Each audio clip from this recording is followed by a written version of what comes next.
Hi everyone, welcome to Designing Educational Programs for Students with Down Syndrome and Autism Spectrum Disorder, presented by Patty McVeigh and Lori Patchell. We are able to offer all these great webinars to you in this series because of a grant we received from Dakota County to benefit children, teens, and adults with dual diagnosis of Down syndrome and autism. Patty McVeigh is an international speaker, trainer, and author supporting students with Down syndrome and other disabilities. And Lori, and she's just recently retired as the Director of Education at the Linda Cernick Institute and C Center for Down Syndrome at the University of Colorado. And Lori Patchell is a community leader making a difference in the lives of children and young people throughout the Denver, Colorado area. Lori serves on the Colorado Hands and Voices Board of Directors, is a Special Olympics coach, and has served on the Colorado State Special Education Advisory Board. So I'm going to turn this over to Patty and Lori, and take it away. Hi. Excuse me. We're really excited to be doing this webinar, and we have several things to share with you. We have had a lot of experience with kids that have Down syndrome and autism, and it's, in fact, one of our friends was the first parent to have their child diagnosed several years ago, and so it took a long time for it to be recognized with Down syndrome and autism. People didn't believe that if you had Down syndrome, you could have other concerns. So we're going to go ahead with our slideshow. Our company is Down Syndrome Unite, championing all disabilities. We know Down syndrome, but we also work with all other kids with other disabilities. We'll put this up at the end as well. If you have any questions or you want to know more about what we do and how we do it, please feel free to contact us. And again, we'll put this up at the end. Catherine already did a great introduction, so we're going to let go of that and get right in. So today, what we're going to be covering are these items, and we're going to talk a little bit about phone calls with schools, foundation, curriculum, and then a lot of concerns come around behavior support. So we wanted to do that specifically. Talk about visual concrete reinforcement, positive reinforcement, communication, contingency maps, and friendship and partnering. So that will be our focus. So we're going to start, if you look at the slideshow on page 6 here that we're looking at, we're going to talk about, as you look at this, the difference of exclusion, separation, integration, and inclusion. And our sole purpose, regardless of a single diagnosis or a dual diagnosis, is full inclusion. You know, the medical model and the way that we've looked at it is in the last 30 or 40 years of education, how our kids were originally excluded from the general ed classroom. And then it went into a separation where they were included, but they were still outside, not within the general ed curriculum. And then we integrated our kids within, but they were still segregated within the classroom. So full inclusion is research based on how you present having peers and our kids facilitated in an inclusive best setting. I love these pictures because they really kind of show what the history is and actually what is still going on. Because we work throughout the United States, we see a lot of exclusion. And when we talk about kids with Down syndrome and autism being fully included, that means that individually we're going to look at what supports each child needs. And if they need, to take a break and have space, or if they need different things, that can happen for them. They can take a break, they can leave the classroom, but their home base and their sense of belonging is in that general ed classroom. So we hope this gives you kind of a picture. We want to talk a little bit about phone calls. At the beginning of the school year, one of the things that happened for us was all this having families call and say after the second week of school, the school was calling and they want me to pick up my kid, and it's really concerning because they're talking about behaviors, and now they're talking about excluding them more. And so we really wanted to talk about this, and I think it's important to note that teachers, we really want to call about positives and let families know what you would want to hear about your child. I know as a teacher and administrator, we really worked to call parents as soon as possible with positive things as the school year starts. And we want parents to think in terms of what questions to ask. So all the W questions, what's happening, what has happened, where was it, all of those questions.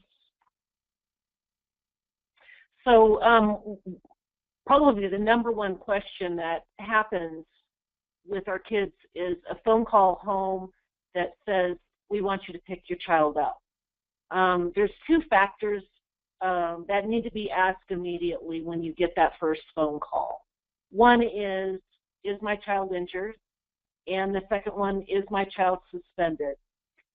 If the answer is no, then the child needs to stay at school. So if your child isn't hurt, they're not suspended, they need to stay at school. The third thing that's very important is whatever the outcome, if it's that your child's injured or there's a suspension or whatever that would fall under those categories, we want to make sure that the child stays in school. But if there's something that goes beyond that, it's very important to find out what it is. So it counts towards, and we're going to get into that next, but it counts towards looking at the legal side of it on, does it become a teaching situation where we teach children in situations that are going on, or is it a punishment? And so I'm not sure if teachers, if you have the chance to, call and share positive things. What we have heard and seen is that lots of parents get phone calls and they don't know what to do. And if we send kids home, then we're not looking at how we need to support them and what was missing. And so we're going to get into that a little bit more. So with the foundation, we want to be sure that we're looking at individual supports for each student. We don't want to use that, kind of cookie cutter model of this is what we've always done, this is what we're going to do. We want to look at respect and dignity. And often we see that kids are not respected because they're not given the supports that would make them more successful. And that's a really key aspect. And we don't often talk about respect and dignity, but we know that's something that really makes a difference. We were in a school down in southern Colorado, And it's a small school, kind of rural. But one of the things that we observed is a student with autism came into the special ed classroom, and the para put the communication device over on a file cabinet and then had the student sit down to do a puzzle. Now, this is in a middle school, and here was this kiddo doing really an elementary puzzle. And he kept looking and pointing to his communication device. And the para wouldn't give it to him and wanted him to finish, the puzzle. And it really came down to not respecting this student, because basically we took his voice away. And when we observed that, it was like, okay, that's part of the problem. And yet they were talking about behavior instead of what does this child need. And also what the child is trying to tell us if they're not able to be 100% verbal and they don't have their device or they don't have other supports that's individualized for them, that then turns into where it may look like behavior, but when we go in to observe, that's not what we see. We can identify what it is that's missing, the key element, and be able to backtrack that to then go, here's the support that the kiddo needs to be successful. And it's important that all students are doing the same things that their peers do.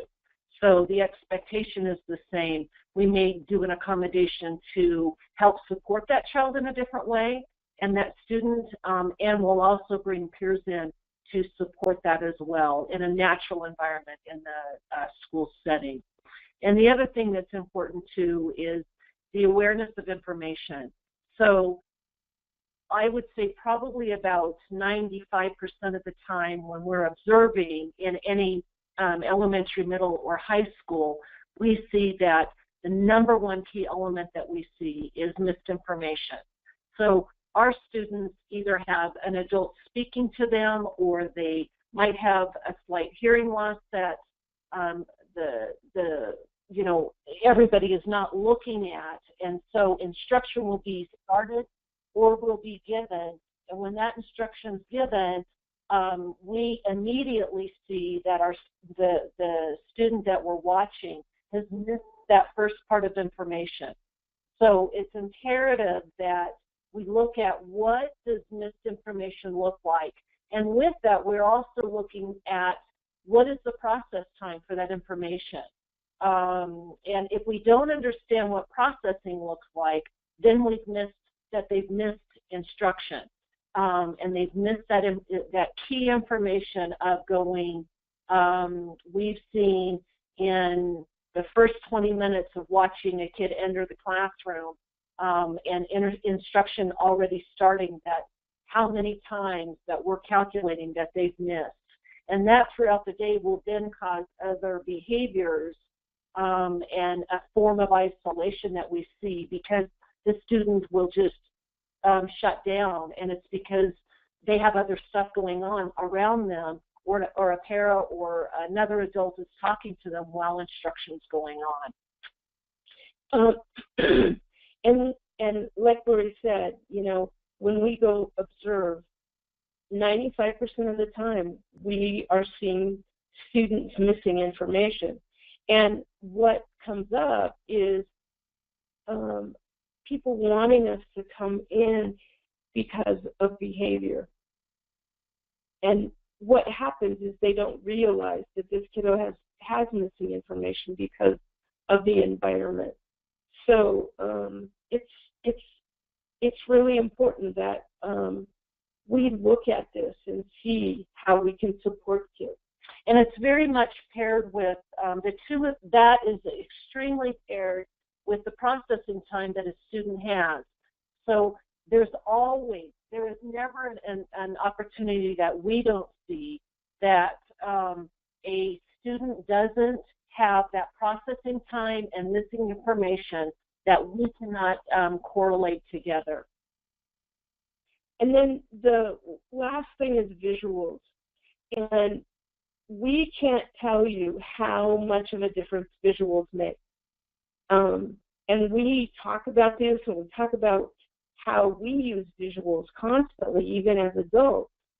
And yet people will say, oh, okay, yeah, visuals are important, and yet they don't really use them, and they don't use them consistently.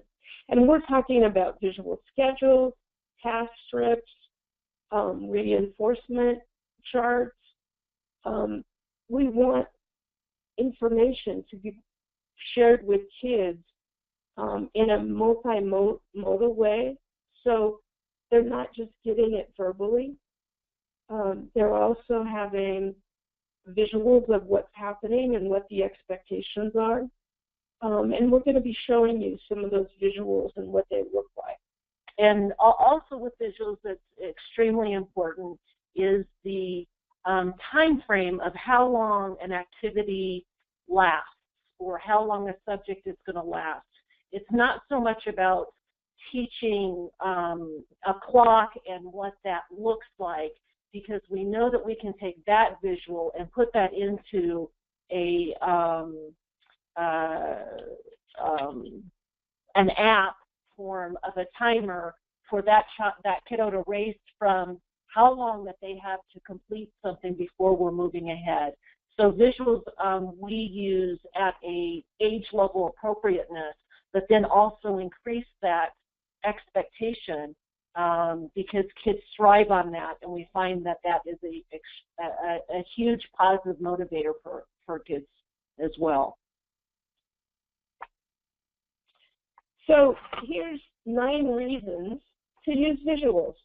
And this is one of our favorite visuals because it is so graphic for us. So, and I know you all can, read it, but we wanted to talk about each one a little bit. So I think the key thing that people don't realize is that visuals are permanent. You can provide a visual to a student to give them a prompt or what's coming next and walk away, and that information is still there for them to process. And that makes a huge difference for kids.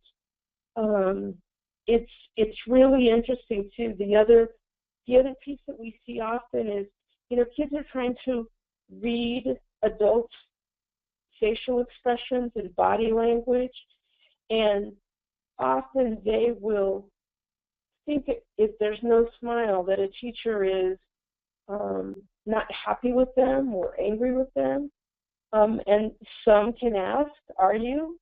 And others might not be able to. So thinking about not only these kind of visuals, but making sure that the visuals we present when we're providing instruction are supportive of students. The next one is visuals also allow time for language to be processed. All kids process, all adults process. A lot of times our kids with dual diagnosis or a single diagnosis will process verbally, and it makes adults uncomfortable. But if you sit back and you watch and you listen how that kiddo is processing, it tells you a lot. So it's very important. You can learn a lot about just sitting back and listening, that processing of what they're doing verbally and how long that takes for them to process something. So it's an extremely great ability that our kids have that we tend to want to quiet them than to allow them to do it verbally and out in the open, that we're used to hearing and we're used to watching that and watching for that. And it's something that is very much in a school setting that they want the kiddo to be quiet. So that's a great strength, and we want to process that strength and feed on that strength to get and follow that processing of what they're doing for language. Even if it's not exactly what the instruction is, we're still watching to see how they're processing that if they're doing it verbally. So I think probably most of you know First Then and have probably used that. And that not only helps with transitions, but it gives information to kids about what's next. Some kids will just use that First Then, but typically we want to expand it so kids can see what's coming up. We often recommend that you try the First Then you try a set of 4 pictures or visuals, and you know that these can be, they might be stick drawings, they might be photos, they might be board maker, but it's important to try the different modes and to come back to them. Often something might not work this time, today, and then we just sort of toss it instead of going, well, wait a second, we've tried all these other things too, let's try this again. And we want to keep doing that so that we're not just saying, no, this doesn't work for this kiddo. And using visuals in a multimodal way, that helps kids see what you mean. So a lot of times you can get what you're wanting from the kiddo without having to be verbal or telling them what to do or what the expectation is. If they have a visual or a visual schedule or a First and Then, and you walk by and you point to that, a lot of times just that cue of pointing and making eye contact with that student will make the difference. Of course, for a middle school or a high school kid, they're probably going to have it on their iPad, and that's what we're going to refer to versus a First or Then card for elementary, or a First and Then verbal cue that we know as kids get older, we have a higher expectation, and they will meet that if we raise them to that expectation.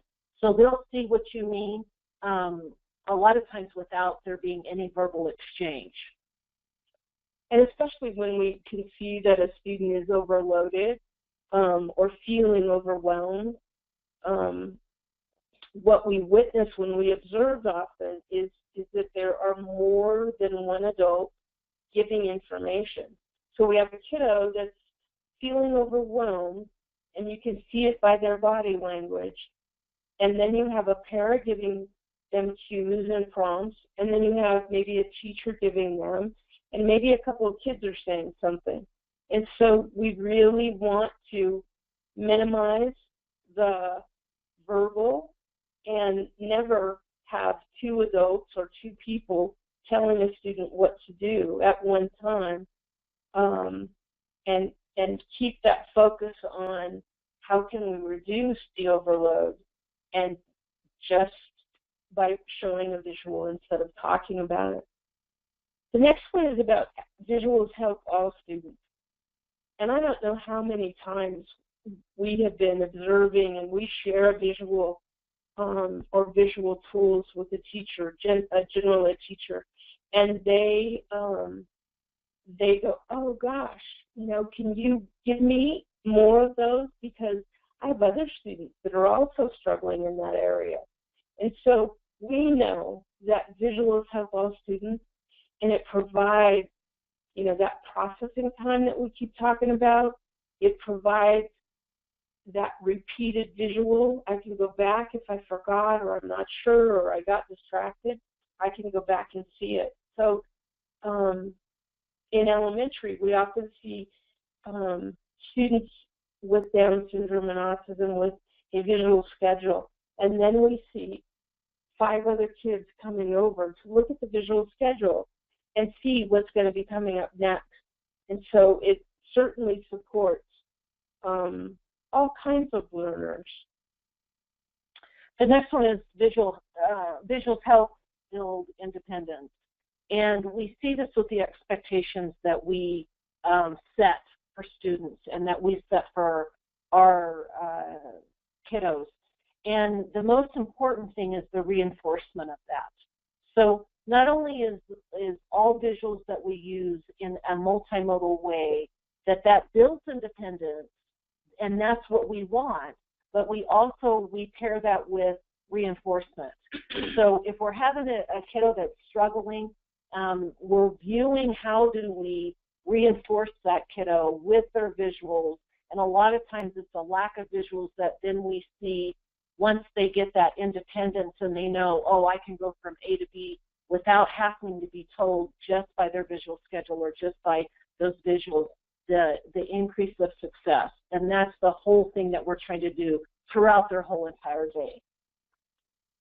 So the next one is about visuals being transferable between environments and people. And I think often we worry when kids are in special ed classes about how a skill will generalize to another environment.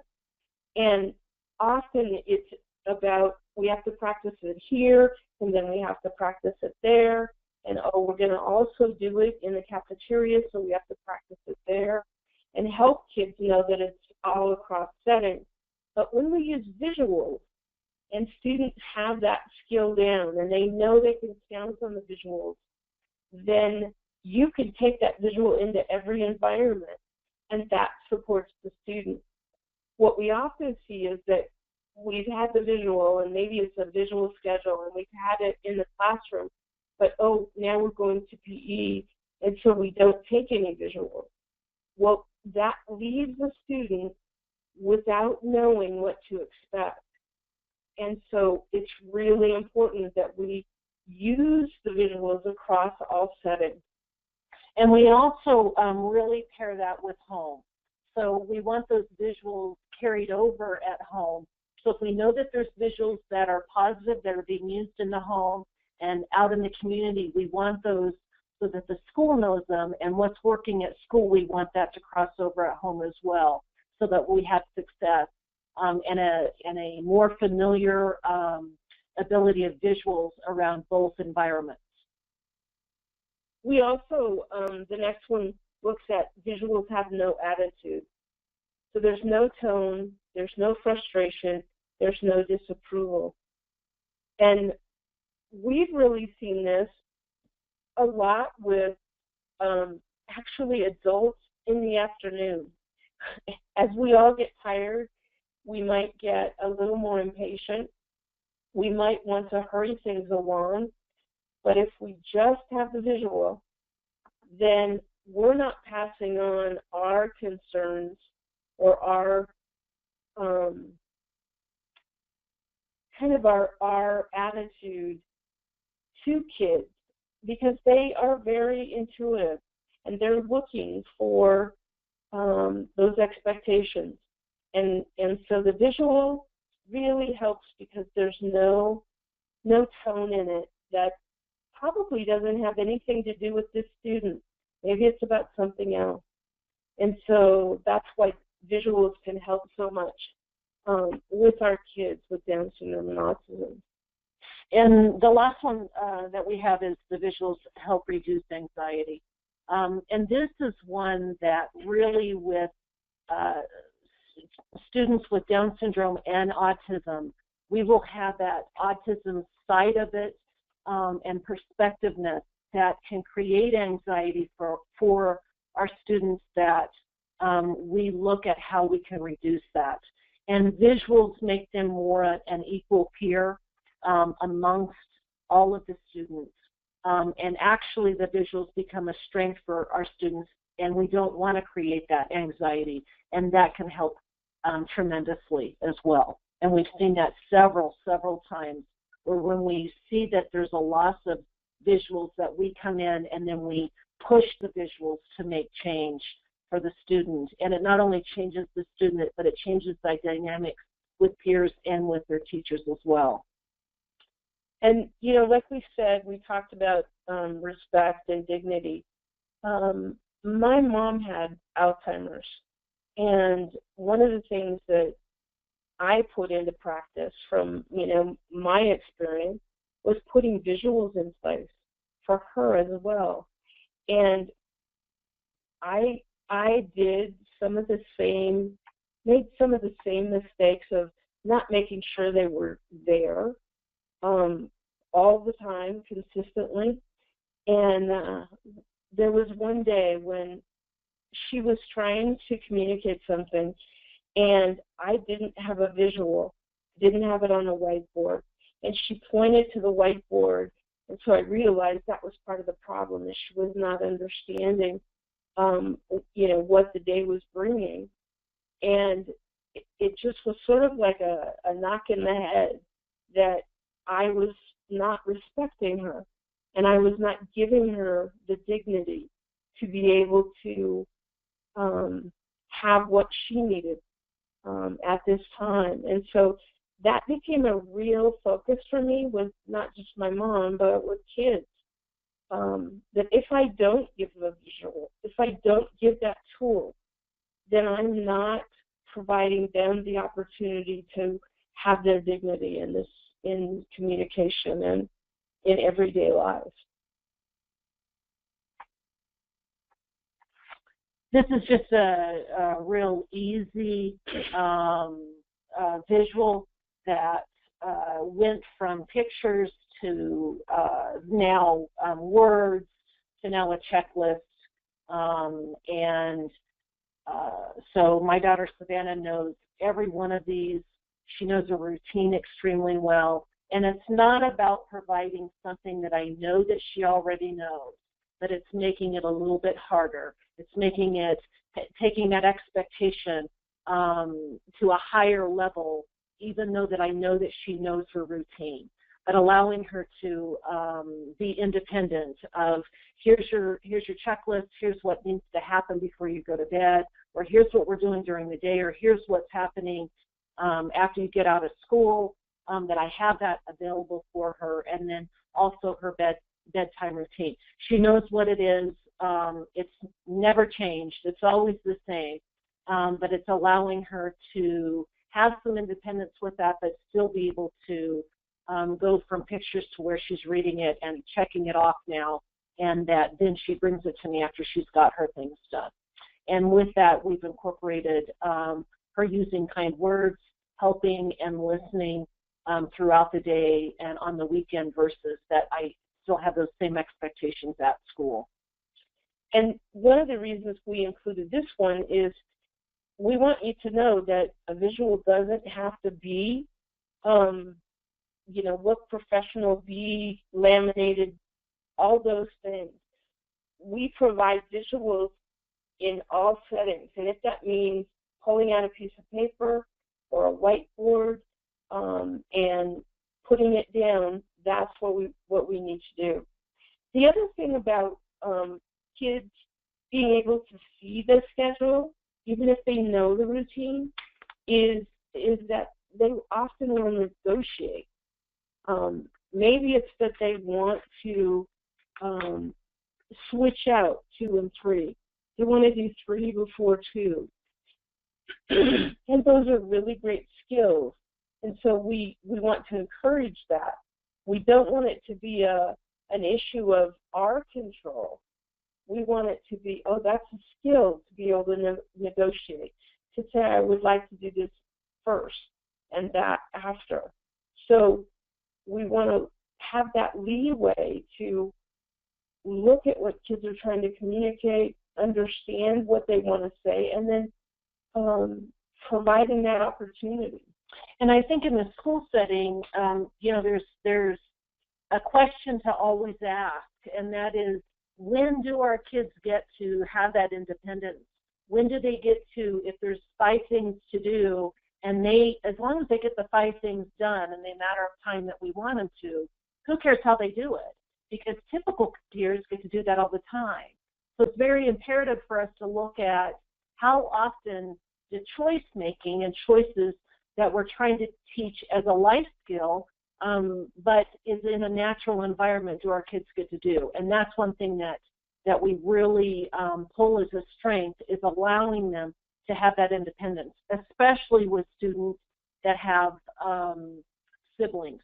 Because in that environment, when you sit back and watch siblings, it's very similar to peers.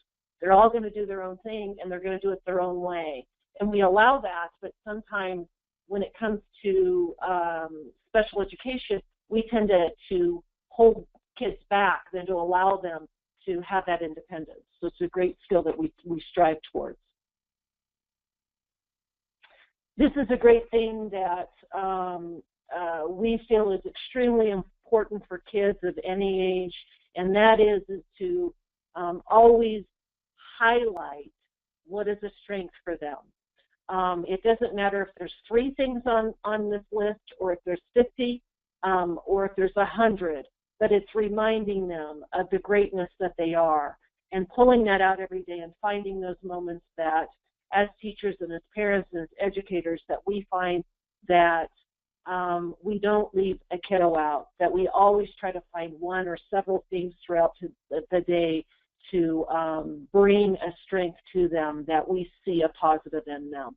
And everybody needs that.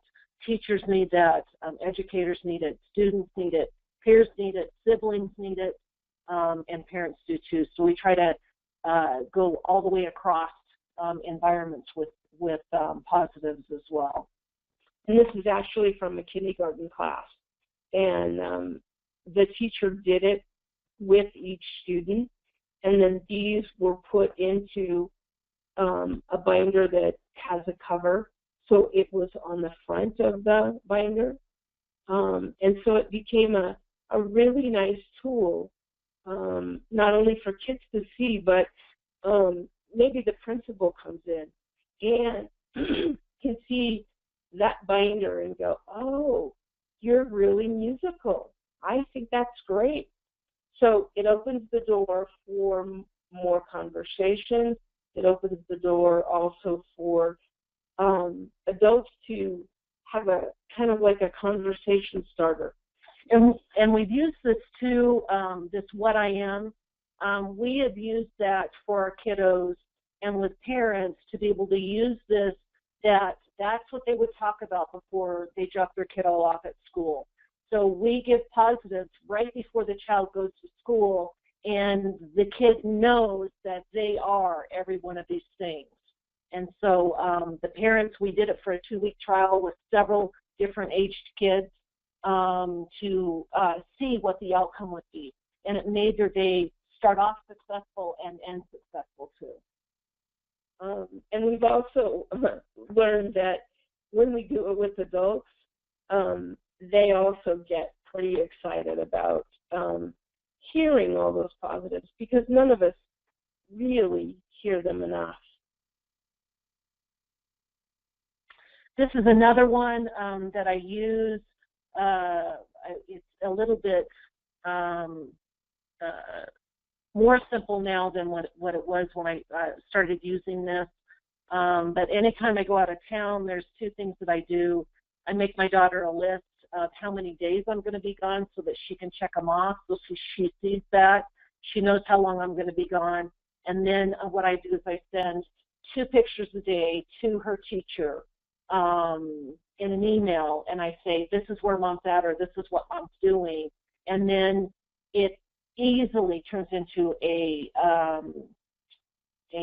conversation starter, a conversation starter where Savannah is allowed to, now when they hear the copier going off, they know that the teacher is printing them and they know it's for Savannah, and she gets to go, this is where my mom's at, or this is what school she's at, or this is what my mom's at the airport, or she's in this state, or something, whatever. It can be simple.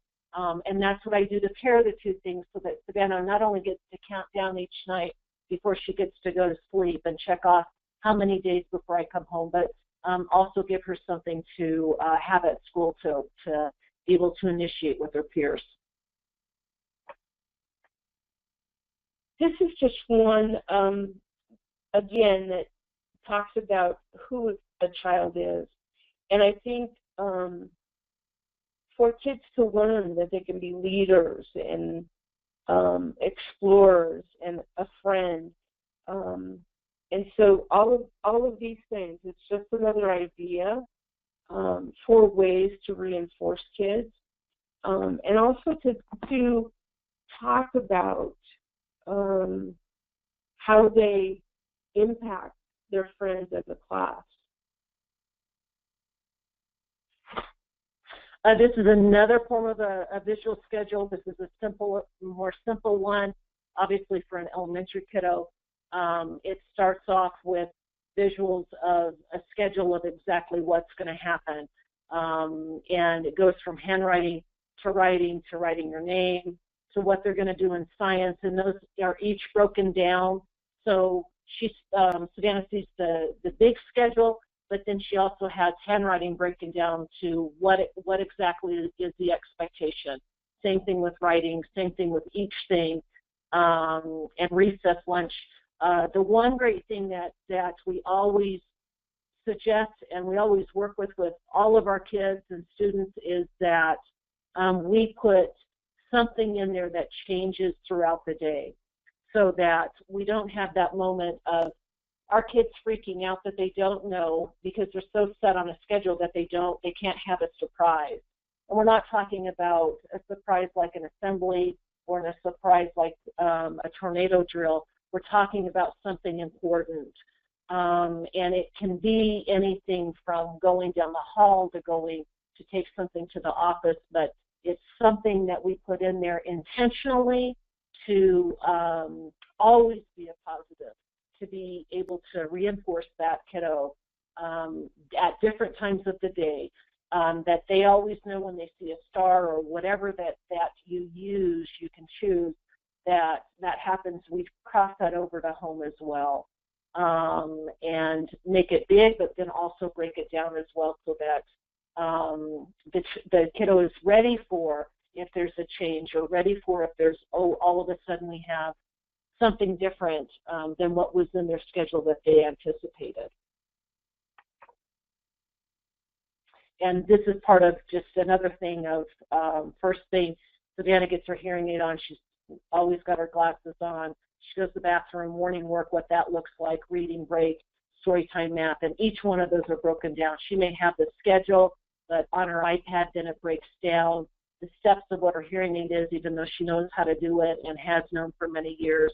It just gives her the visual reminder that if she needs help, that she can ask to make sure that it's in properly, and with her breaks and that type of stuff, that she knows the expectation that's coming. This is pretty old, but just gives you a better idea of how you can take a full schedule and then break it down, and be able to slide it across either taking it this way or having it on an iPad where she could scroll straight across to break down the expectation of each area of reading or math or science, that's the expectation to have success. This is, as you can see, it's in a classroom, and it's one of the teachers that we know who definitely understands the use of visuals. In this picture, it looks a little overwhelming initially, but what we want you to do is take a look at how visuals are being used. There's the expectation of what the work is doing on the Pad, the red stand-up board. There's also a spelling and writing to the right of that. And then there's checkouts for different centers. And then the number one thing here is all of the kids are using the paddles, again, another visual, a way for kids to reinforce what they're learning.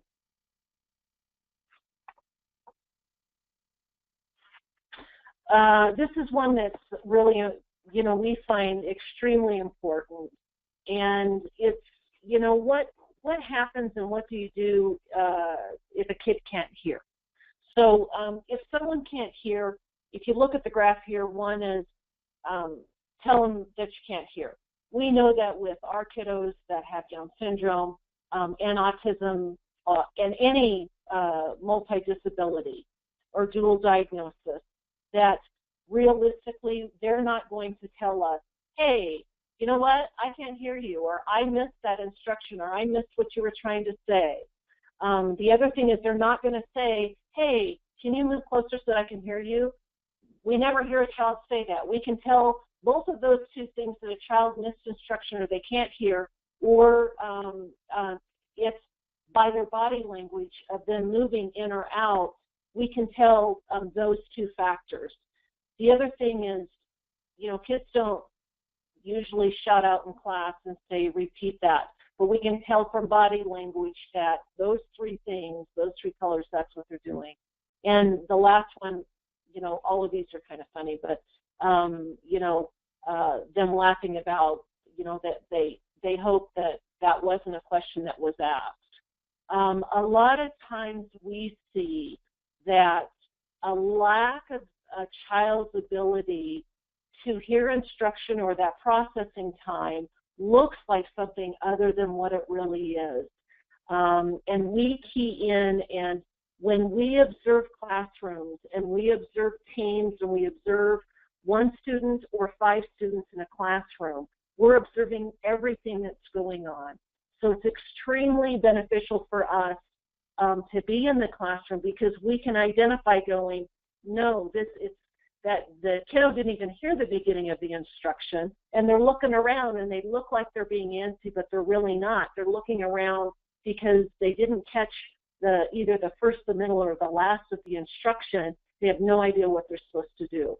So we always want to make sure that we're looking at, is there a hearing issue with this kiddo, or if there's not, that's totally great. But if people are talking or if there's stuff going on, they'll miss that, and that is normal for our kids that we see very, very often and throughout the whole entire day, and then they feel unsuccessful. And part of what we know, excuse me, part of what we know is that our students with Down syndrome have about a 75% chance of being deaf in their lifetime. And so it's something that we don't want to, just let it slide. We've actually been observing students and people that talked about, again, behavior, and we've been the ones to identify that a child has a hearing loss. And, it's that, hey, this is what we think, and then parents take their kids to have it checked, and sure enough, the student hasn't been a bad kid. They've been a student that's missed a lot of information because they couldn't hear. And I just want to clarify something really quick, is, Patty, the 75% is the 75% that a child with Down syndrome will have a hearing loss. Not that they'll become deaf, but that they will actually have a hearing loss. And I think, I just want to make sure that, I think, unless I heard her wrong, I just want to clarify that it's a 75% chance if you look at the statistics now. So that's always something that is extremely important, especially with a dual diagnosis with kids with autism as well, because they have either had tubes at a young age or they're having water sitting in there.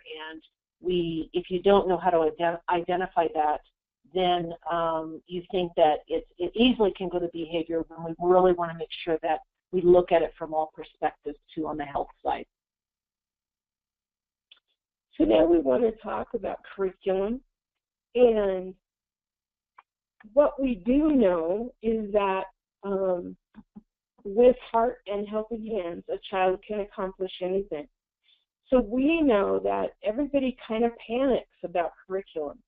They get kind of nervous, and they just often decide, well, we're in 4th grade, and there's no way that this child can do this work, and so we're going to go find an alternative worksheet or project, instead of going, wait a second, let's look at what everybody's doing and let's do accommodations first. And what happens is teachers and teams don't think about accommodations first. They think about modifications. And often they move just to modifications to make it something that a student isn't expected to do the same outcomes. But with accommodations, we do expect students to have the same outcome. And we never want to underestimate what a student can do with appropriate supports and accommodation. So I really want you to think about accommodation. Think about how you can do that and support the student without changing what the outcome is. So, and if you're not sure about the difference between accommodations and modifications, you know, that's something that we'd be happy to share with you. We also look at how do we make accommodations. We have students that are in chemistry, in algebra, in all kinds of classes, and we're doing accommodations and looking at those first. And that is also research best practice.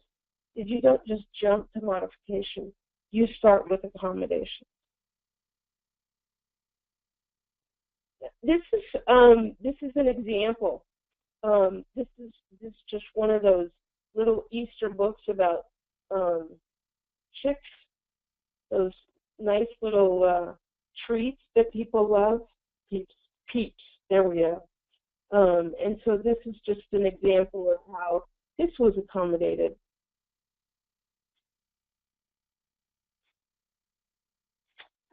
This is a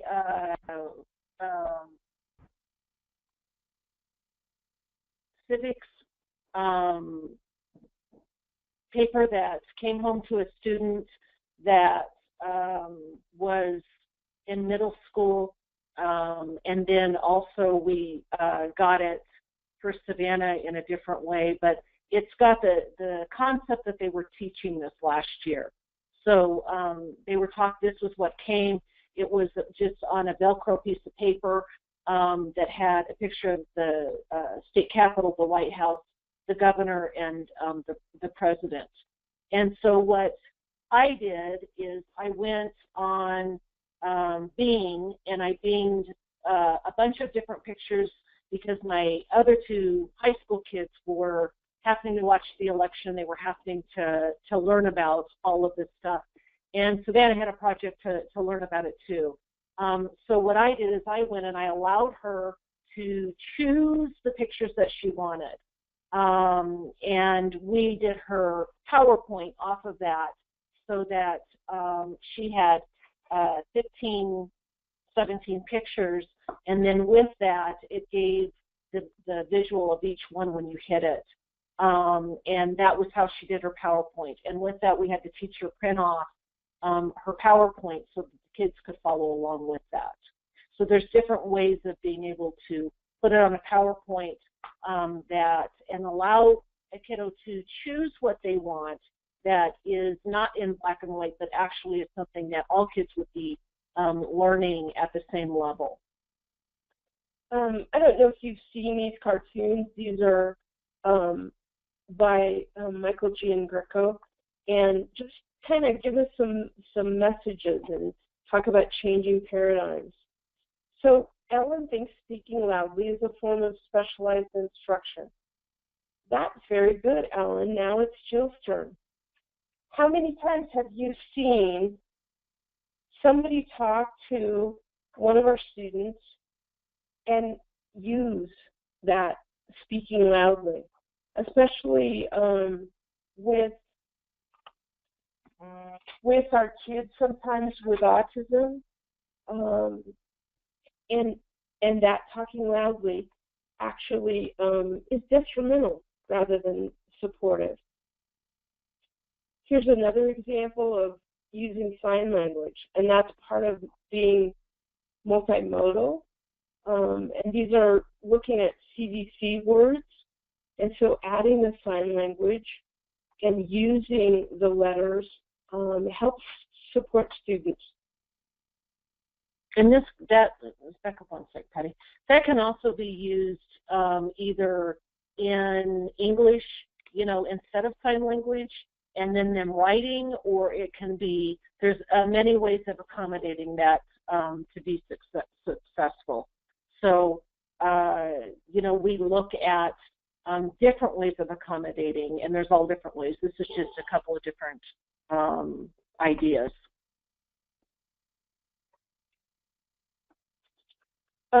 This is a great visual of prompting hierarchy, and it isn't just for AAC, for augmentative communication. One of the things that we see is people don't start at the beginning. They usually jump down to 6 or 7, and so we really want to look at these prompting cues and the order to do them, so that we're providing students, 1, a chance to process information, 2, a chance to do something independently. And when we're prompting too much, and we're not giving students these opportunities through all of the prompting hierarchy, we actually create learn dependency. So this is just one of the things that we see. And something that's very important with students with Down syndrome and autism is number 8 is there's a difference between physical assistance and what does that really mean. So it does not work under any circumstance for students with Down syndrome and autism to physically touch them. They don't react very well to that.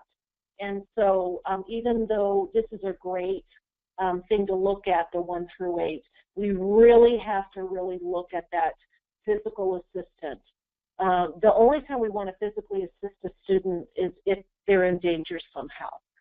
Other than that, there isn't a need for it, because we have technology now that a student is able to use a device, or they're able to use their visuals, or they're able to use a multimodal way to get what we're wanting from them without putting our hands on them or directing them or hand over hand. That's an old paradigm that we've moved past because of technology today. And if you find yourself using more physically assistance, then it's really important to talk to the family, because we don't want to put hands on kids ever. But if we find we are, then we want to pull in the parents and talk about what we need to do that's different. And the team. Yes. And the team input as well. Right. Here's an example of an accommodation, another way to do visual math, and it's concrete, so it works very well for kids. And it's also a manipulative that they can hold, so it's tangible. And that tangible teaching allows them to be able to have success, because they're not having to, if their strength is not to write, then we're giving them another ability to have accessible learning that we see in many different ways of accommodating that. Like Patty said earlier, if one way doesn't work, we have 10 more that we have lined up to be able to support that student. If 1 or 2 ways isn't working, or maybe that works for a short period of time, and then we need to mix it up, that we always have a lot in our arsenal to bring up to go, oh, let's try this and let's try this. Here's another one of those cartoons, and having been a teacher in a self-contained classroom, I remember this. I remember doing these kinds of instructions with kids. And after weeks of instruction, Susie learned that cut means anything in the top right corner. We hope we've all moved past that. But to be honest, we still see this kind of instruction going on in classrooms. And we really need to look at that. Another example, we've just asked the student to do, as you can see, the expectation is reading, each step. So once first put their name on it. Well, sometimes that's that in the time frame that you want a child to accomplish this, it's taken the whole entire time, the 25 minutes for them just to get their name on there. That's not a strength that maybe our kiddo has. So you know what, we want to accommodate that by either a sticker or a stamp or something that's not the most important thing that we want them to learn. If it's the concept of this, this easily can be put onto an app, and the kiddo type it in there rather than have to write it if that's not a strength. If we're struggling just to get their name on the paper or just to get number 1 and 2 done, we easily can do this where it can be put onto an app, and then they're able to type it in there and that be screenshot and turned in as their homework. So it becomes another accommodation that becomes extremely successful than frustrating. And we'll share the name of that app, one of the apps that we use really frequently that helps make accommodations. Here's another example just of a visual that this teacher did, and it is based on the data for the whole class. These are not what kids did, it's what the whole class did. And it includes our kids with Down syndrome, and in this class, Down syndrome and autism. And so our kids get to be a part of the data, of the reality, instead of being left out and not included. And the blue stars that you see, those are success that the whole entire class has accomplished each one of those 8 areas that you see. So they all have met that, which includes our students. And I believe in this class there was 2 or 3 kiddos with Down syndrome and autism. And then the rest of the graphing is that they're included in the rest, all of the graphing that you see.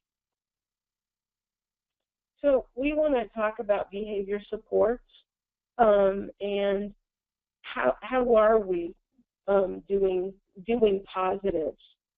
And what we know, if you're not familiar with PBS, positive behavior supports, comes out of Oregon and the university in Eugene, and it would be really important to dive into this more.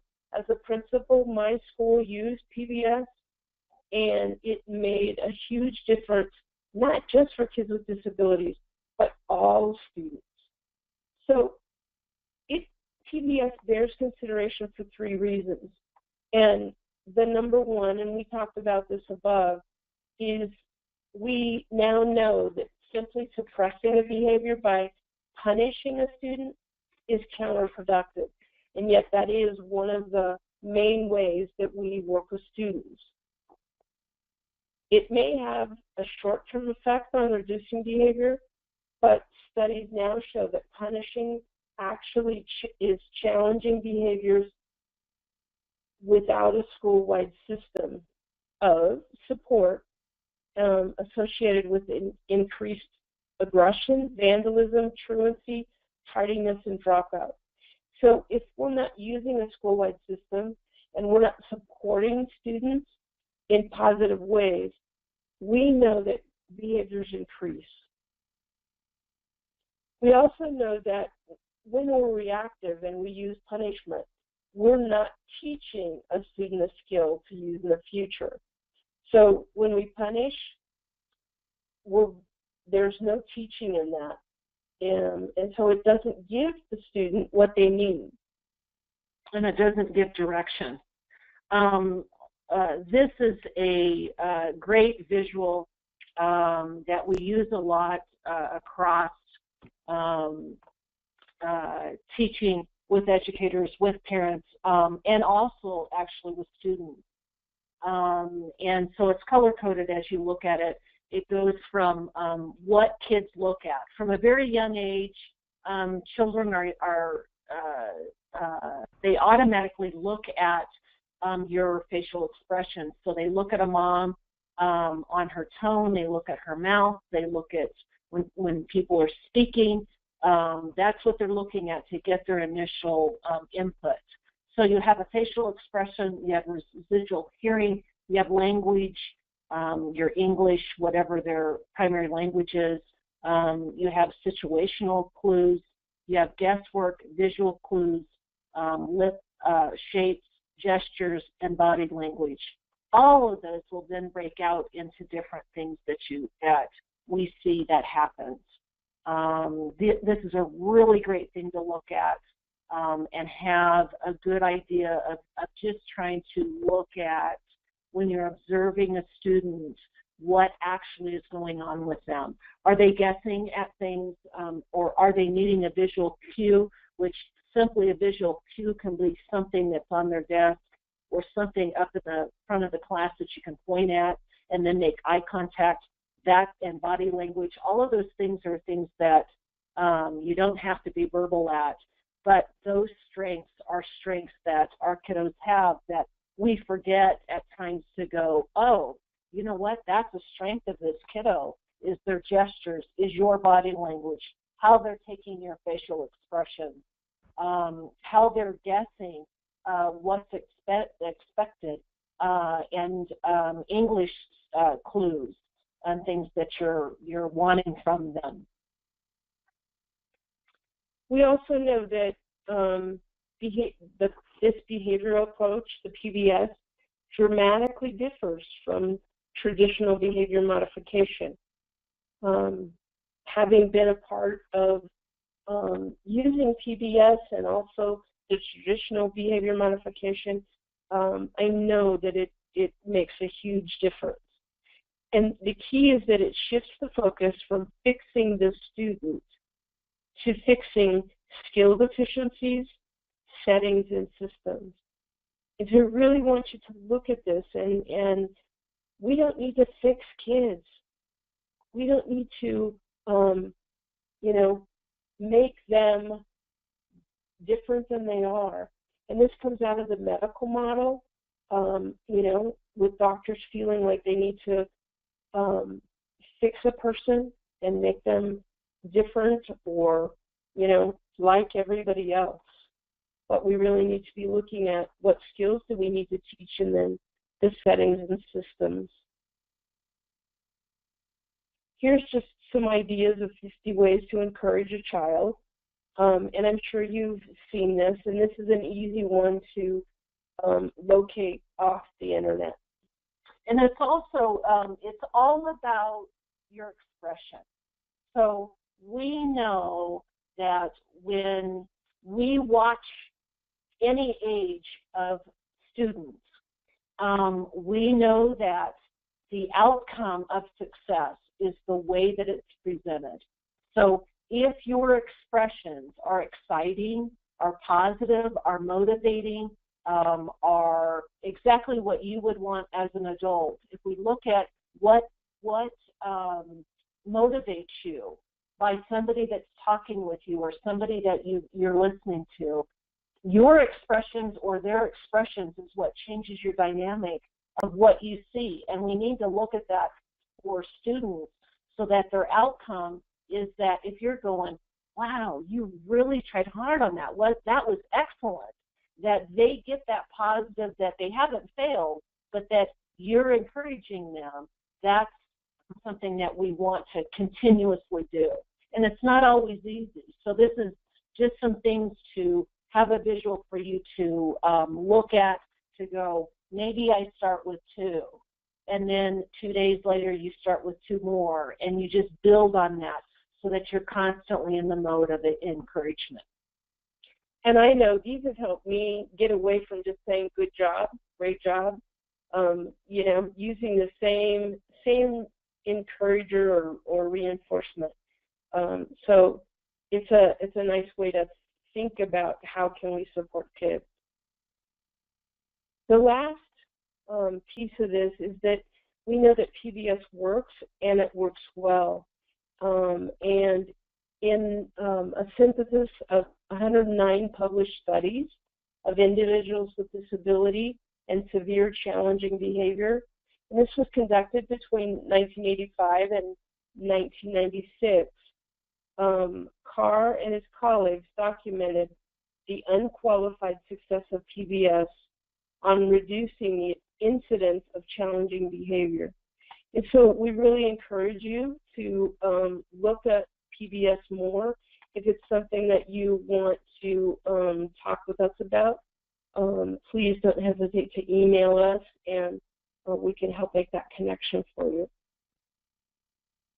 So bottom line, are you teaching or are you punishing? And this is the key that we want to, this is the question we want to ask when we see behavior. Are we teaching that new skill or are we punishing? Because we know that punishing is not going to give this student what they need. PBS also broadens the intervention from one approach of reducing the challenging behavior to multiple approaches.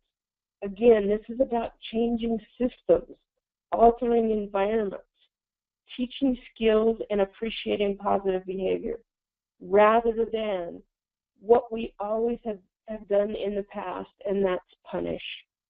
And it's also individualized. So it's imperative that we look at every student is different, and how we encourage and how we support. It has to be done in an individualized way. There's this generic big picture of looking at things, but it's very imperative to look at how are we supporting the student in their individualized way to support them with success and have those positive expectations and modeling those as well. PBS helps students learn better ways to make their feelings and needs known. And the key here is that everybody shares responsibility for the behavior. So we're not blaming a child. We're not excluding a child because of a behavior. We're all saying we all have responsibility. So how are our facial expressions? How are we positively reinforcing the behaviors that we want? All of those things. And so we encourage you to really look closely at this. This is another one that is just kind of a quick view of a growth mindset and inclusion. And so instead of thinking that a child is not ready for school, or we don't have enough resources, or they need to be pulled out, or they need assistant time, we really want to look at thinking about growth, not the same way we've always done it, not a fixed mindset, but talking about what a kid needs. So if he's not ready for school, how do we get the school ready for him? If we don't have enough resources, what can I do with the resources I have? And I'm sure you know that it is not appropriate or legal for a school team to talk about resources. So it should never come up in an IEP meeting that we don't have enough resources. Our goal is what can we do with what we have? If a kid is going to, be pulled out because that's what we've always done, how can I make sure she has a sense of belonging? And I think super important is we're teaching all kids at all times to learn independency. So the time that they're in school and in college, those are times for them to learn about how to be independent. And we don't want to falter kids. That's why it has to be individualized. And it's not always about that all kids with a disability need to have specialized instruction. No, that's the wrong view. We need to look at it from that, how are we individualizing everything possible to access their strengths to help them be independent, and allowing that, not only in natural environments, but with their peers. Because almost all of our kids have siblings, or they have close relatives of cousins that they're around in that natural environment all of the time. And so the bottom line is, if you feel like you don't have enough information or skills, or you're not confident, then it's time to look where you can learn more and find more and feel confident. Because the bottom line is, it's about kids first. And I love this quote at the bottom: when a flower doesn't bloom, you fix the environment in which it grows. not the flower. And so if you can hold on to that quote, because it's the same with kids, is we don't need to fix a child. We want to look at the environment. We want to keep that growth mindset. And here's a kiddo making breakfast and doing what my siblings and typical peers do. And often we don't let kids do things because it's going to be a mess, or it's easier if we just do it. But that, again, creates learned dependency. And so giving kids a chance to do what everybody else does. So how many of you use visual concrete reinforcement? I know we say it verbally, but it's really important to make it visually. I think important thing that we see a lot is when we do see how teachers and how parents do reinforcement, there's a lot of negative that goes with it. So what happens then is the child reacts to the negative instead of the positive.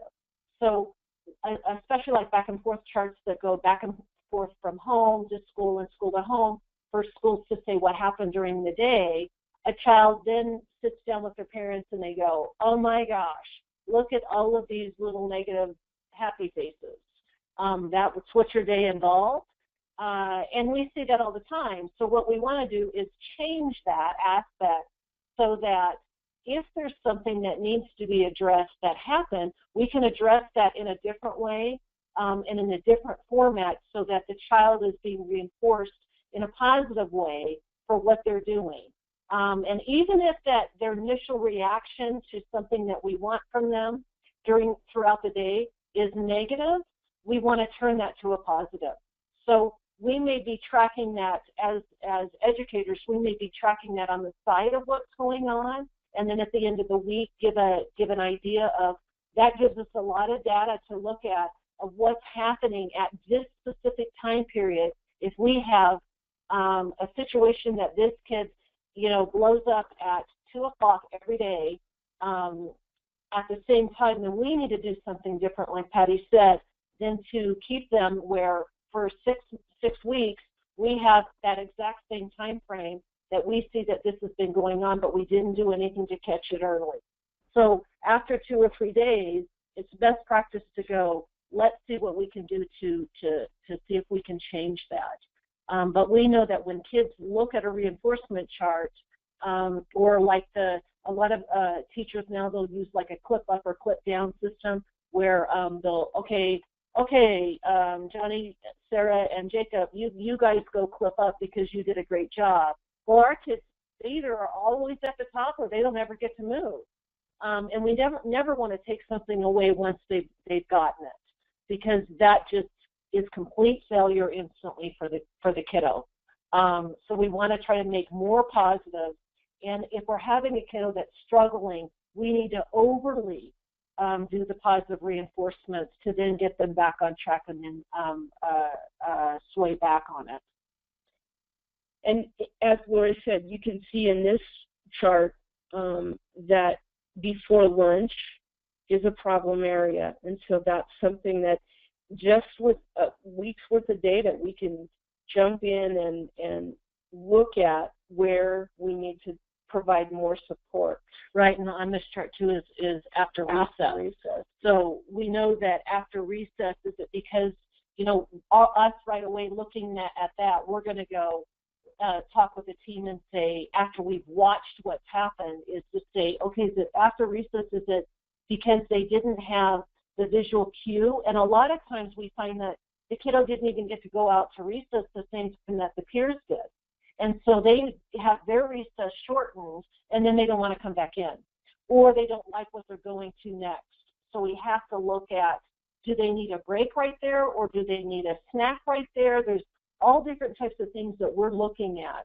And this data we wouldn't really be using to share with parents. We would really be looking at as a team of where we can change and where can we support. So here's the same chart but we know that we're focusing on the desired behavior. We often see behavior charts that don't have it in a written goal in a positive. And that's always what we want to do. We want to be talking to kids about, you used your words, instead of saying, you didn't use your words or you didn't use enough. We want to put it in the positive as an expectation. And we want to make sure kids are successful and include choices and reinforcers that really encourage kids. And watch for those patterns. Yes. And next we want to just briefly talk about communication. And this is one of our favorite things. We know this is just, kind of a brainstorm about 30 things a standardized test can't measure. And it definitely dances out to us. And I think one of the key things is that we know that intelligence is not something that standardized tests measure. We know that IQ often dictates where kids are going to be placed or where they're going to be going. And so we really want to look at, why are we doing this standardized test? Why are we doing this one? And not focus on the what the score is. We've known teams that go, well, their score is this, and so they absolutely have to go to a segregated setting. When we know that it doesn't show all that the child can be. And this is just a fun way to look at it. Here's another one, and this is in relation to augmentative communication systems. And so we just want you to take this, and it isn't so much about, it isn't just for AAC. It can be for others. And so if you look at it, we don't want to do this, and we do want to do this. So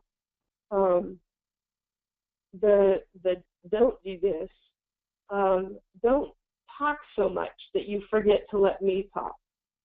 And so often that really is what happens. Don't prompt me every second. I need time. And we've been saying that throughout this discussion, or throughout this webinar, about giving process time. And I think the most important thing is always presume the competence that a child can do it. And as an adult, it's our role to find that for every child. And that's why individualizing in the uniqueness of each child, it's not always easy, but we have to always have in our mind to presume the competence of the child and the young adult, and that they can do it. It's our job to find the way to help them get there. And I think the other thing you see, and you have this as a handout, is here's another example of a prompting hierarchy. And there is no physical assist in this. And this was partially created for a kiddo with Down syndrome and autism. And so not having that expectation that we're going to put hands on a kid is really important. I think the other one that's important is don't stop a child from babbling. We want kids to explore their device. We want kids to explore learning. We want kids to explore what we're presenting to them. And it isn't always look orderly and fine. It can be kind of messy sometimes. So this is something for you as a resource, and it kind of comes down to presuming competence and teaching. What are we doing? We're teaching kids. Here's another example just of of ways to look at communication. If we look at the first column and look at what kids are doing, and then the second column looking at tools, and then we identify who and when. So we know that during this, science and social studies, kids are going to be doing tasks, and we've outlined not only what the task is and what we want kids to do, but what tools are important and how we involve peers and how we set it up for success. Contingency maps. I'm not sure if you've had the opportunity to use these before, but these are excellent. They make a huge difference with kids, and we really encourage you to look it up and find examples. And this was adapted from Pat Miranda, and she is kind of the developer and creator of contingency maps. Thank you for finishing my group. And it also is about, choice making. So you're giving the independence for kids of all age and high school students of all age to make choices. And they can choose the bottom, which is always, where we want to go. We want to start with that. So if you use a contingency map, we go to the bottom first, but then we give the visual expressions of excitement of, we want them to go to the top, and each step of how they're going to get the reward and facilitate that in an appropriate way. We don't want you to start at the top and then go to the bottom, because then they're already into the negative. So we want them to be able to look at what is it that we're expecting, if it's that they're seeking attention, what is the positive on how we get that, and then what happens if they make the wrong choices, but then they have the opportunity to make the right choices. And this is one of the contingency maps that was made for an individual child, and then the teacher said, actually, I need a big one of these because everybody's having trouble with getting attention and not using, going to friends first or raising their hands. So it's something that can be used with all students, but it's especially helpful with kids with Down syndrome and autism because of the visual of it. Friendship and partnering. Equitable relationships are built out of shared experiences and shared stories. What we know is that kids can't become friends if they're not together. So, and we're talking about equitable, not having kids with disabilities always be in the helpee position to be the person that is getting all the help, but making it equitable for kids to also help others. But again, they can't become friends. They can't know each other if they're not together, if they're not in the same place. And a parent sent us this picture, and I love this picture because it's kind of like, which one of these kids is a kid with a disability? Which one? You really can't tell. It looks like it's 4 kids walking into school, and there's 3 kids that are excited to be with each other and be friends, and they are holding hands.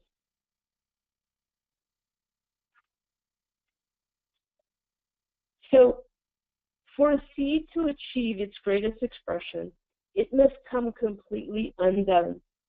The shell cracks, its insides come out, and everything changes. To someone who doesn't understand growth, it would look like complete destruction. So we really encourage you to come undone, try new things, help get students into general education because it will change their lives. It will change their future, and that is what the research shows, and it's what our experience shows. Here again is our contact information, and we just really appreciate the time with you. And now if there's any questions, we'd be happy to answer those. And if it's something that you want to email to us, that would be fine too.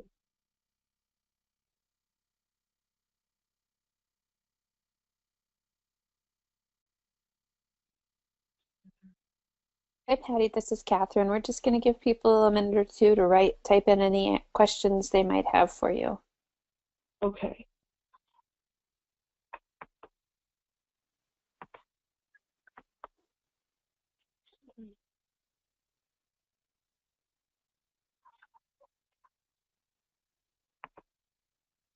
So we're moving down to look at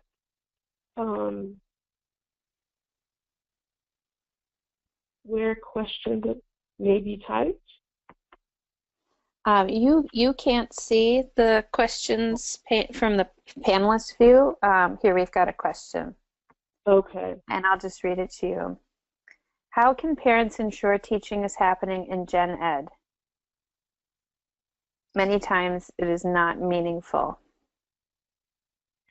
Okay, can you read that one more time for us? How can parents ensure teaching is happening in Gen Ed?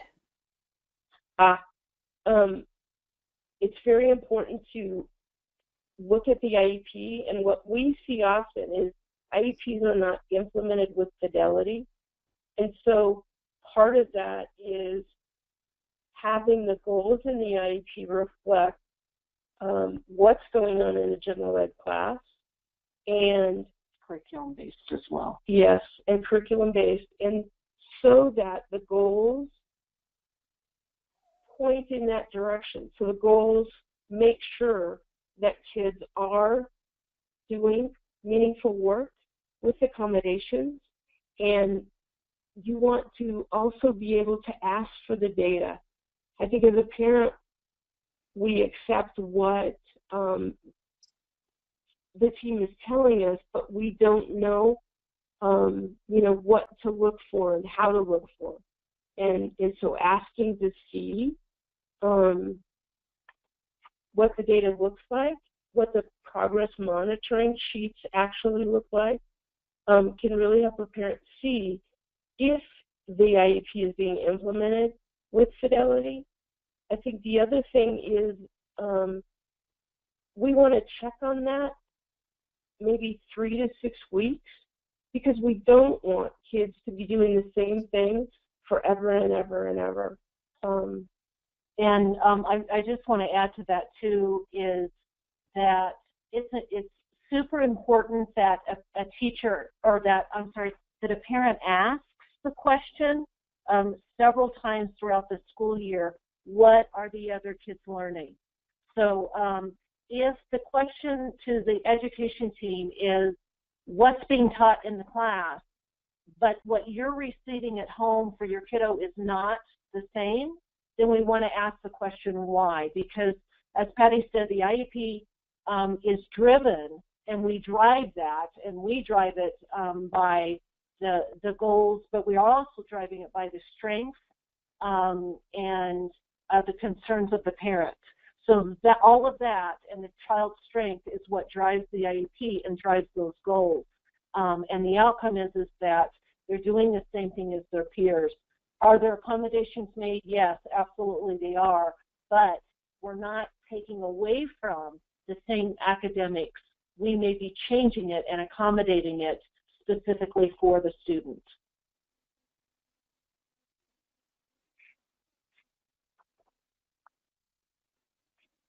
Okay, are you ready for another question?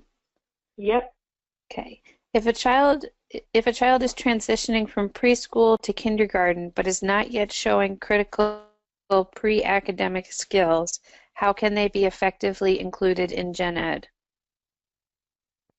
That comes up. That's a great question, and it comes up frequently.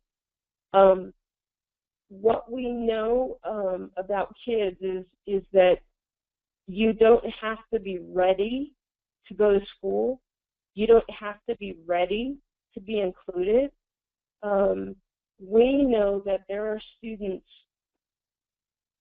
entering school, not just kids with disabilities, but all kids who may have never had preschool experience, don't have the skills, aren't sure what to do.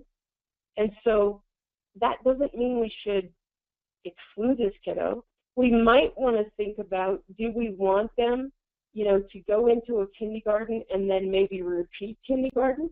This is the place where that would be something to talk about.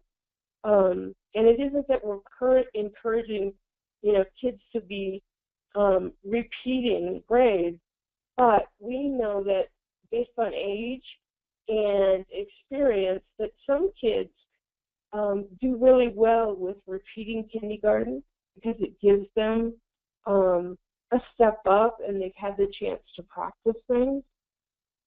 And what we see as well at that age is that a lot of times children are only exposed to like a half-day preschool, or they're exposed to a half-day kindergarten. And if that's the case, then what we have done is we have worked with a team to do transition, where we work with the team to put the child in the best learning environment. So if it's only a half-day preschool, then we push in to have that kiddo doing a full day of preschool. So they're getting that double education on the second part of the afternoon, even though that they've learned it in the morning. We've seen that has made a huge increase of being a strong learner, because they're having those abilities to repeat something. And we've seen that also in kindergarten, where we've had kiddos only, and a lot of people never think of this, and we've seen it, and we've encouraged families several times, and then we have schools go, we've never had that experience, we don't know what that looks like. And then as soon as we start working on that, then we see kids later, a few years later, that are still at that age group, where they will put them in double preschool and put them in double kindergarten, so that they're having those strong learning years of repeated lessons, double up during the day. That's research and best practices. We've seen that be a strong outcome. And actually, this week we had an email from a parent who was talking about how she was grateful that her child was being included for 30 minutes a day, and how she really learned that, she thought that her child had to earn her way into kindergarten. And what we want to remember is that it's a right of a child to be in the least restrictive environment. It's their right, and so they don't have to earn it. They don't have to be ready by the assessment standards. They don't have to be potty trained. They're going to have all that modeling from peers, and that takes over, and kids become the best teachers. So hopefully that helps a little bit. Again, you can always email us if you'd like more detail or resources.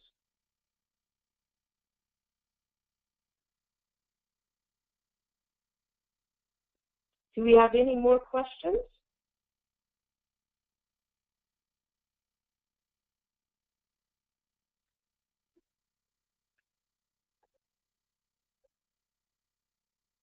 There's another one, Catherine. Do you see it? Yes, I do. Can you hear me? Yes. Yeah, I lost you for a minute. Okay. Okay. Sorry about that. Can a parent expect and ask for team members to have more complex skills in their wheelhouse? Absolutely. We find that for us, that's a lot of times where educators may not know what to do, or it's their first experience, or they haven't had a lot of experience with students with a multi-disability, that then a parent will reach out to us, or an educator will, on what other tools do we have to be able to help. And we can do that by phone conference. We've done that going into the school to observe, and then actually working with the team and working with the teachers directly, So we'll take one day where we observe, we discuss our observation, and then we team teach throughout the day in the moment and in those situations to instantly help them go, this is much easier than it feels or that it seems to be. And sometimes it can be as simple as this week we've been working with a fairly new special ed teacher, and we've talked about visuals, talked about schedules, talked about the importance of a visual reinforcement chart, and the teacher would agree and say yes, but she wasn't implementing those things, and the kiddo was showing that she was having difficulty because she didn't have that information. And so we created those examples and provided those, and then the teacher started using them, and she saw the results in the child because the child was like attentive and engaged because they knew what to expect. And those things are on the spot.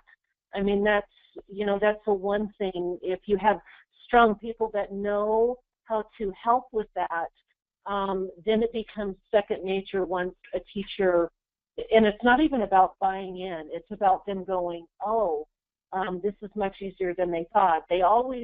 Teachers have a tendency to, by our experience, have a tendency to go, this is too hard to do, and I don't know how to do it. And what we bring to the table is not that difficult. It's just learning new ways and new abilities to be able to support students in successful ways that is easy. And after working through it with them and us being able to co-teach with them, then it becomes where, we have a class full of students that are coming to us during that time, asking us questions, and then it becomes a class discussion on how to support all kids, and that ends up filtering to not only supporting what we're trying to do with this specific child, but teaching that across every setting within the school day.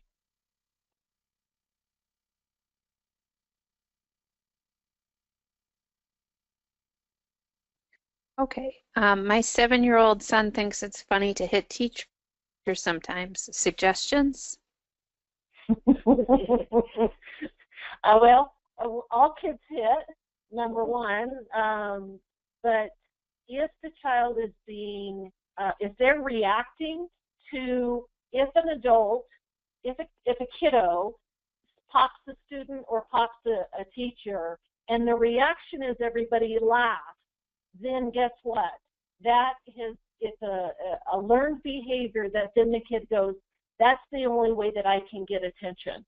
So we have to then look at readdressing what's causing that. Is it, and that's, I think, Patty, you jump in, but I think that by our experience, if we hear this a lot about how a child reacts to what they think is funny and they like, it's usually the reaction of peers, or it's the reaction of the adult that gets that to continue. So we have to change that behavior, that it's not funny, and we have the same expectation that we do of the rest of the 7-year-olds. And if in school, that's a condition that we don't hit, then that has to be pointed out so that we have a positive outcome instead of the kid thinking it's funny. If the 7-year-old goes, oh, I smacked my teacher thinks that's funny, then that child's going to continue it with every adult in the school. So knowing how is it being, there's a lot of questions that we would be asking, and we would go, we want to see that to be able to give the exact, but in a generalized way, we would probably go, all kids think that kind of stuff is funny at that age, but it's the expectation that we don't use the child as a mascot to laugh and think it's funny, or then as an example, we go, no, the standard is that no kid hits, so we don't do that, and how do we correct that? And so again, it's what we said before, it's about looking at what's the new skill we need to teach. So instead of hitting, do I touch your shoulder? Do I say your name? If I don't have the voice, how am I going to initiate with this teacher? And it's a very positive thing, but again, it needs to be about what's the new skill, and it's exactly what Lori said, the responses from kids and the teacher. And what is he saying? Yeah. What is he trying to say? Because that's the first thing we would ask. Is there something that's happening that's what's causing the 7-year-old to do it, or is it just for fun? So what is he trying to tell us? Is he doing it out of wanting to be funny, and that's how he gets attention? And if it is, then we need to change it for him. The other thing is I bet he likes his teacher, you know, because he probably wouldn't do that with too many other people. And so how can he express that to this teacher? And again, the teacher has to respond appropriately, and her face has to also say the appropriate message.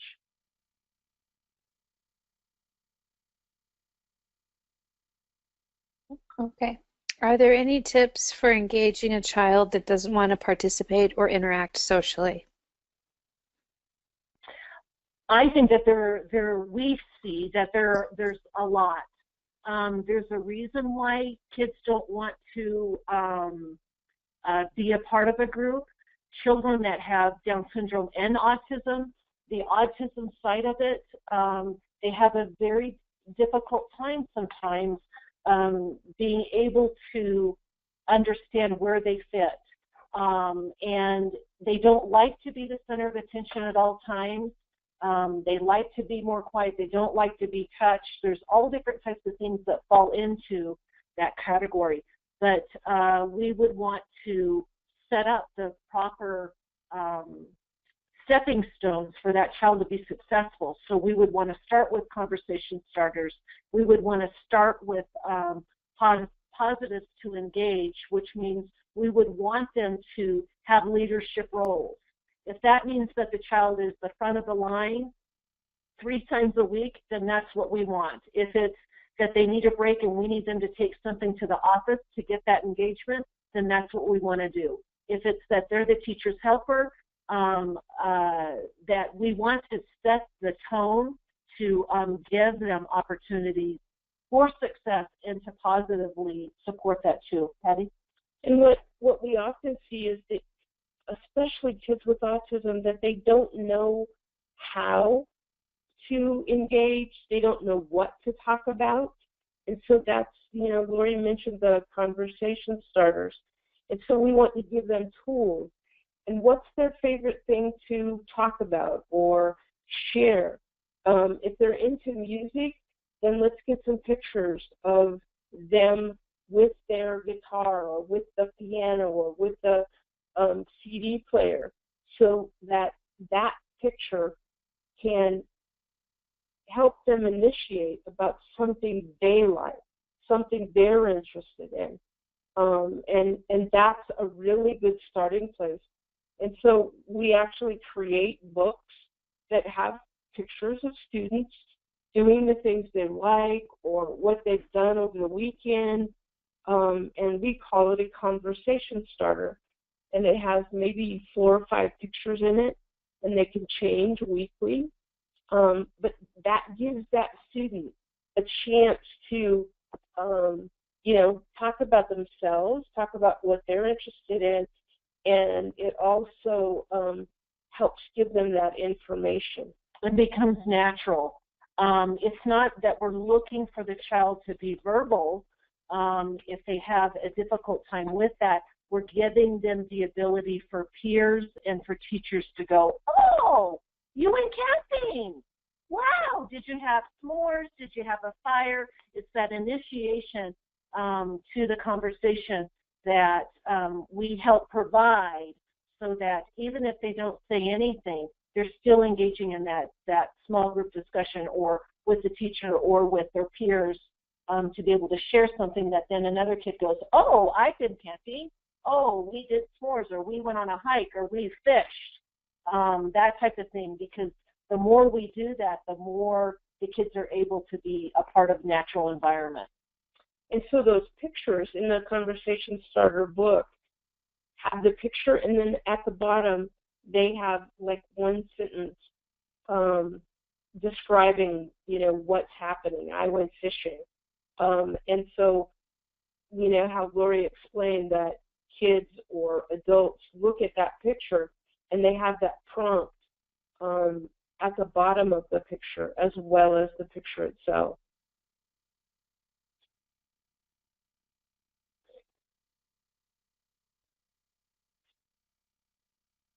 Okay, and our final question, one of the attendees is wondering if you have ever consulted on programming with any of the Gigi's Playhouse Down Syndrome Achievement Centers.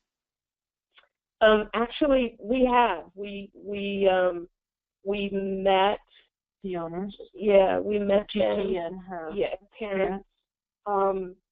A few years ago, and so we have had contact with them and enjoy providing support and information. So, and we do look anywhere we travel. Patty and I travel across the U.S. We try to wherever we're at see if there's a playhouse close to where we're going to be, and if there is, we'll visit. And also with any Down syndrome groups or Down syndrome autism groups that we know of and that we have participated with over the years, we still stay in contact with them, especially if we're traveling, to reach out to those groups and whatever activity they have while we're in town, then we try to go and be supportive with that as well.